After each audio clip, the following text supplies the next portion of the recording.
ឈប់ចម្លង content គេទៅបើមិនចង់ឲ្យ page ធ្លាក់ reach ឬបាត់បង់ទំនុកចិត្តពីម៉ួយការចម្លងពីគេមិនត្រឹមតែធ្វើឲ្យ Facebook កាត់ reach យើងទេតែវាក៏ធ្វើឲ្យគេមើលមកថាយើងមិនមានភាពច្នៃប្រឌិតនិងមិនមានអត្តសញ្ញាណខ្លួនឯងទៀតផងតែឈប់បារម្ភឥឡូវនឹងគេមាន next gen content AI ហើយវាជួយបំផ្លាញគំនិតចាស់ឬគំនិតធម្មតាឲ្យទៅជា content ថ្មីប្លែកកប់តែម្ដង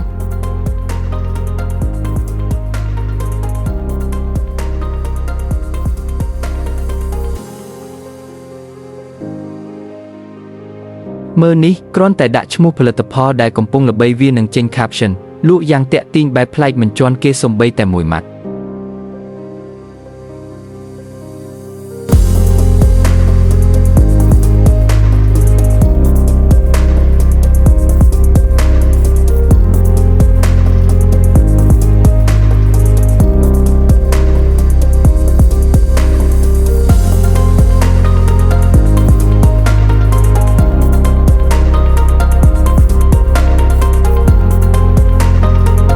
ឃើញអត់លឿនងាយស្រួលហើយសំខាន់គឺ original តែម្ដង Facebook ចូលចិត្ត content បែបហ្នឹងណាស់